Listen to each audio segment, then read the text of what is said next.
Hey guys, it's your girl Lakia Maria and welcome to another video here on my channel. Whether you're new to the channel or an OG, I primarily share planning and organizational videos. And today we're going to be taking a closer look at my planner system and how I have made it the most productive for me.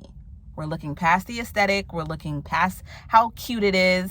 We're getting into the nitty-gritty of how this is actually a productive tool for me and not just a planner to have a planner. So the system that I use is a twofold. I have this planner, which is from the Day Designer. It's a blue sky. It has a monthly and it has a weekly, and the format is for me to be able to list. I am a vertical planner girl. I like to list. So when you know your planners, when you know your writing style, then you'll be able to understand your planning style. And I have videos in the description box to further help you with that, or you can always leave a comment. Then the second one that I have is a notebook. I was using this at first to write any additional lists that I had, but it's really turned into stuff for my projects and just random notes that I just need to have as a reference and have on hand. So that's what the notebook is for, because not everything fits in the planner.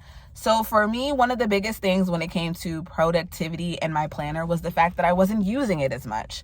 And there's two reasons why. One, it wasn't practical to bring on the go. And two, I don't pick up my planner when I want to not deal with reality. If I don't want to deal with life that day, and I am someone that deals with depression and anxiety, and being totally transparent, there are some days that I don't look at my planner because I just don't want to deal with the things that I have to get done, or I look at what I didn't get done the day before, or I don't feel like doing something. And the way that I am switching my mindset now is that it's discipline over feelings. My feelings cannot continue to be in the driver's seat, and I cannot continue to not get things done based off whether I want to do it or not. I don't really have that option or that flexibility to do that. Things have to get done whether I want them to or not. That's just reality. So looking past that, the second option, the second reason I should say, is the practicality of it all. An A5 planner is not practical for me to bring on the go. A classic happy planner is not practical.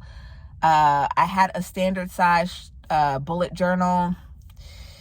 It doesn't fit in all my bags. This A6 size, and I never in a million years thought that I would be like gravitating to an A6. And here I am. It's the perfect size. This is the bag that I generally carry, my fanny pack. This is from H&M, if you guys care. But you can find fanny packs anywhere. That is the kind of bag that I bring on the go with me on a regular. And this fits inside of there. This even fits inside of my Telfar if I wanted to. I don't bring my Telfar out much as like far as running errands, but that's one of those mini bags. So this will fit, of course, in my big bags. This will fit in my mini bags. I'm also using an A6 Stalogy as a journal. And again, I never thought that I would love an A6 size as much as I do. Like I'm really shocked. So that's one of the things for me, is the practicality of it all and just not picking up my planner. You can't be, something can't be productive for you, and it can't be a tool for you, I should say, if you're not actually using it. That's why for me, my phone is not like 100% productive. There's a lot of distractions on my phone, from Monopoly Go that I'm freaking obsessed with, to TikTok, to Instagram, so many social media factors. Something to have in my hand and that's tangible, that I can actually write down what I need to get done. It's something about it. The connection between my brain and the paper is just a game changer. So that's one aspect of it. The second thing that has been more productive for me, aside from just having this with me on the go all the time and picking it up, is that I write my tasks over and over on the list. I don't use habit trackers.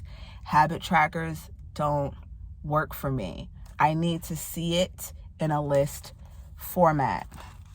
So I'm gonna flip the camera around and show you guys. So I'm gonna go ahead and show you a previous week.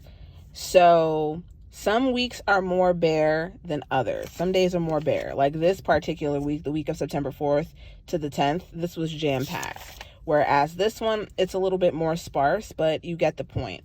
So when I said I write in appointments or scheduling that I have, any projects I'm working on, major things like that will go on this side of the list. And then my regular to-dos will go over here. So writing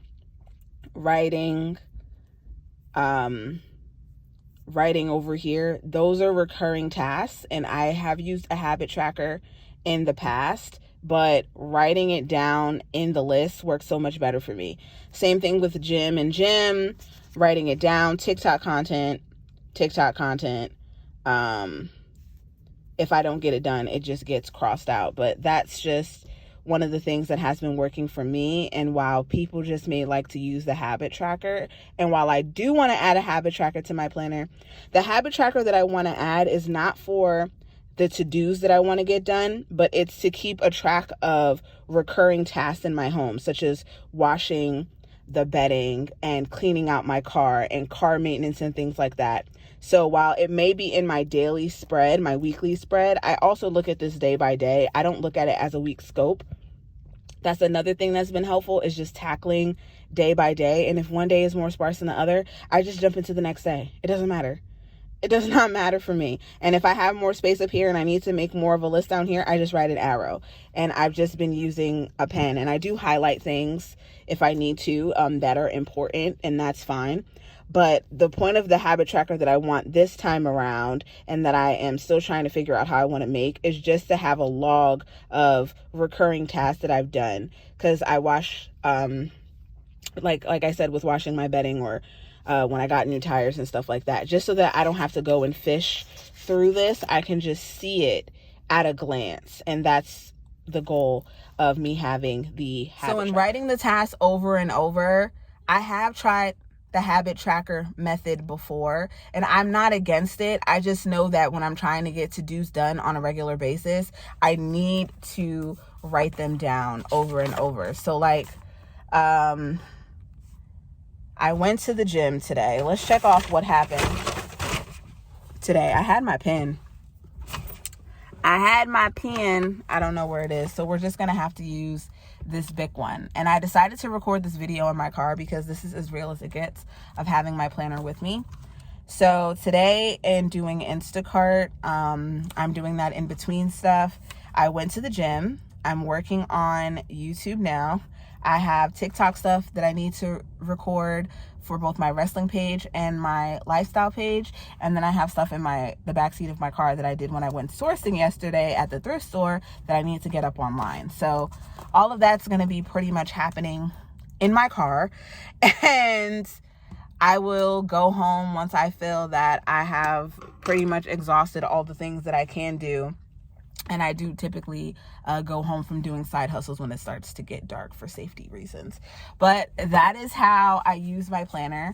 The biggest productive thing for me, the biggest takeaways from this video is, 1, writing things as many times as I need to. If I got it done the day before and I need to do it again, I'm writing it down. And 2, having a planner that is practical in size to bring with me on the go is so efficient and helps me be more productive than I ever have been before.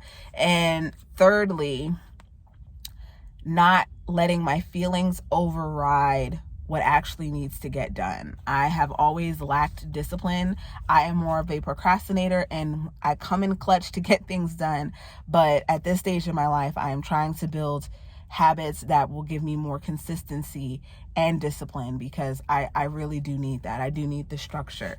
So that is my tidbit on how I have changed my planner game, and I would love to hear from you guys in the comments. So be sure to continue the conversation down below. Also check out the links in the description box, which will have more information on my planner system if you guys are interested in purchasing or creating something similar. I also have related videos and so much more. I thank you guys so much for tuning in and being a part of this journey. And also let me know in the comments what videos you want to see next, and I'll see you guys in the next one. Bye.